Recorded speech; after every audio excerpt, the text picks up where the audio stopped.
exercising in the middle of class. Because you're like moving and you're waking up your arms and your legs and stuff. I couldn't read my book if I didn't exercise. I'm ready to write and listen and do all my work. After I move, I'm ready to learn. Move to learn, move to learn. M to the O to the V to the E, gotta move to learn. I think there's more of a need today for physical fitness than there used to be just in the school, because there's so many things that take a child's time today that require no physical fitness. We've raised our kids on concrete. We've raised our kids not to exercise. It's from playing all of the video games. Just the only thing I tell them is the only thing they're using are their thumbs. Teachers need to understand that once students are healthier, once they are more fit, they learn better in the classroom. And our classroom teachers can help our students by actually incorporating movement in the classroom. Move to learn, move to learn, move to learn, move to learn. Gotta move to learn. Move to learn, move to learn, move to learn, move to learn. Gotta move to learn. Move. When kids are active, okay, and their minds are engaged and sharp and challenged, they do better. They can think. In 2001, the California Department of Education measured the academic achievement as compared to the fitnessgram of about 1 million students in the state, and found that the fitter the kids were, the higher their test scores were. There are studies that support that premise that physically fit students will be better educated, will have, their brains will work better. As far as the brain is concerned, aerobic activity is king. Having a great physical ed program is really one of the secrets to success here at Oxford High and at other schools that I've been in before. It's extremely important. If our superintendent were to come to us and say that we were going to have to cut physical, activity courses or sections in our school, I would have to beg, actually, because I believe it's very critical. They come in, they're kind of just tolerating life, kind of tolerating school, and we get them active in something that they love doing. They don't have a clue that this really just helps their brain function better, but then they come into the classroom and they are actually showing growth after short periods of time. It's really a neat thing as a teacher to see. You're going to have a more motivated, engaged, energized learner, and it's going to translate into higher academic achievement and a more fun job for you. You're going to enjoy what you do a whole lot more because you're going to see the difference in your classroom. Move to learn, move to learn. M to the O to the V to the E, gotta move to learn. Move to learn, move to learn. M to the O to the V to the E, gotta move to learn. I'm Dr. Rick DeShazo, host of Mississippi Public Broadcasting's Southern Remedy. And I'm Dr. Mary Courier, State Health Officer for Mississippi. So, Dr. Courier, let me make sure I've got the details right. More fitness means better academic performance in the classroom? You got it, Dr. Rick. In fact, kids' brains work better if they exercise. There was a neat study in 2007 that found after people exercise, they were able to learn vocabulary words 20% faster than they could before exercising. But my mama told me that exercising gets kids all riled up. Actually, no. There's evidence that classroom behavior actually improves when kids are physically active. So when you exercise your body, you actually exercise your brain? Exactly. And best of all, recent studies have shown that as fitness levels go up, academic performance improves and absenteeism declines. Right here in Mississippi? Right here in Mississippi.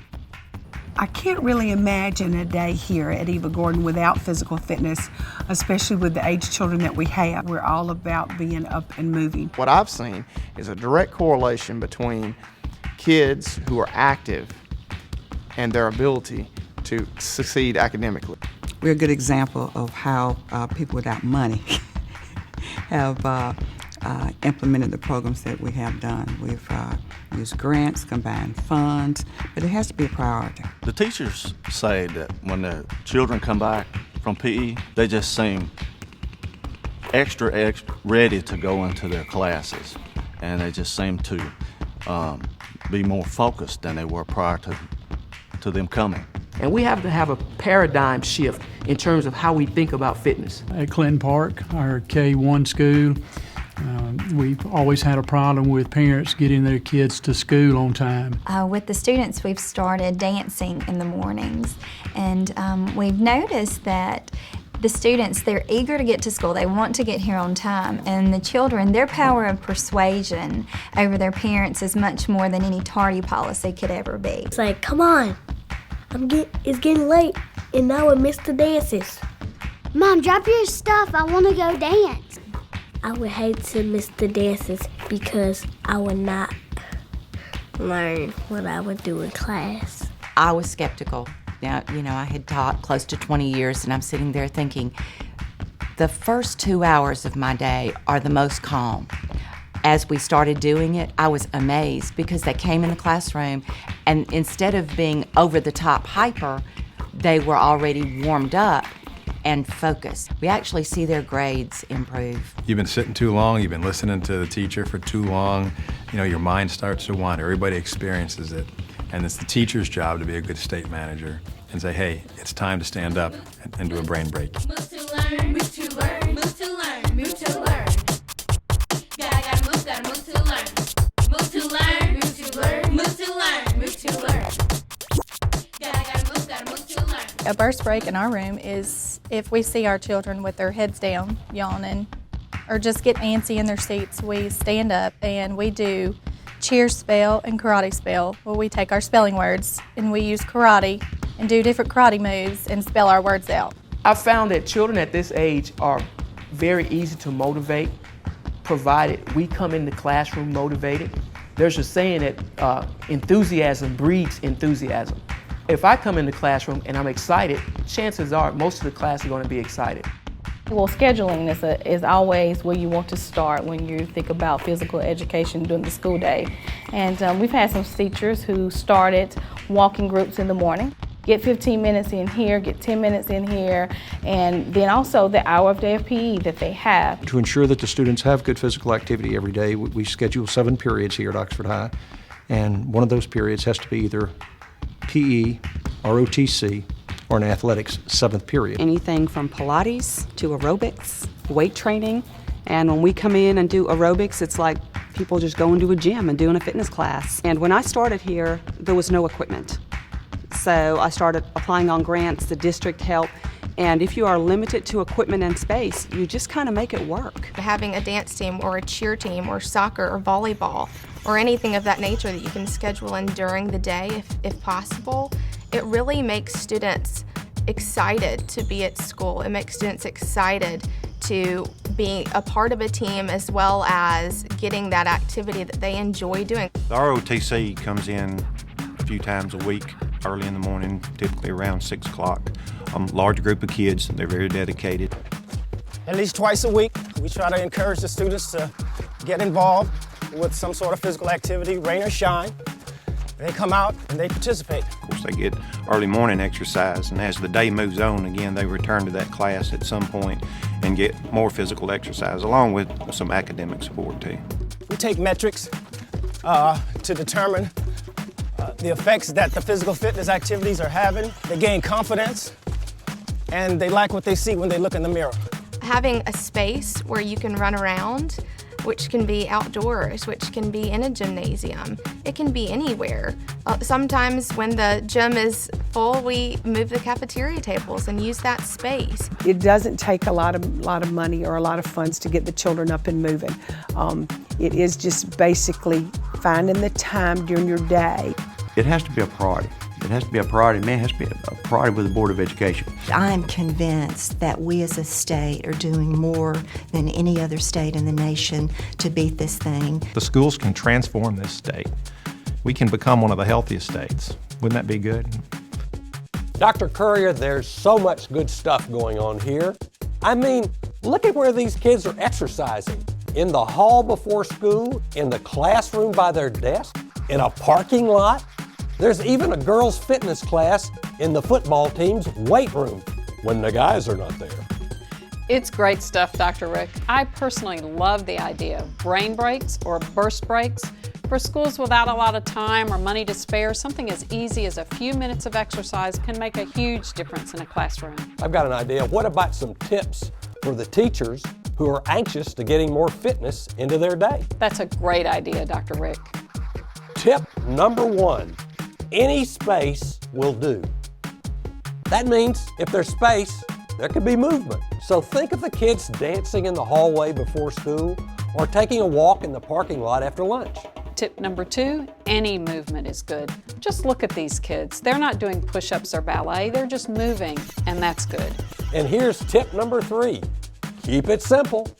Yep, remember we're not trying to reinvent the wheel. Something as simple as jumping jacks can go a long way for your child in the classroom. And tip number 4, take just a few minutes. Even a 5-minute break can make a huge difference in your kids' focus and preparation to learn. Brain breaks are a great example of exercise that works, but doesn't take long. And now, tip number 5, save your money. So many activities require nothing but movement and a little creativity. Whether you're jumping around, jumping rope, throwing balls, or racing, there's a lot you can do for free. Okay, tip number 6, make it a priority. Whether you're a principal or a teacher, find the time to include fitness in your school and your class. Every school we've seen has made fitness a priority through scheduling classes, applying for grants, or just taking a break from class. Believe me, your class will be better for it. Get your brain to fully turn on and activate up every neuron. Come on now and just move along. Dance to the beat of this wonderful song. Don't sit there like some lazy bones. Ride the waves of this song and tones. Feel the calories as they start to burn. While we move to learn. Back at school. You know it's cool. Everybody move. Don't act a fool. You know the rule. Not long ago, Hal was all work and no play. Study, study, study. So it's not surprising that Hal began to make mistakes. Hal had to find out for himself that he needed physical activity. The teacher's lesson is way too verbose that you become tired and close to comatose. In order for you to keep your head out the fog, just run in place, jump, shake a jog. When I say move to, you say learn. Move to, move to. When I say move to, you say learn. Move to, move to. Back at school. You know it's cool. Don't act a fool. You know the rule.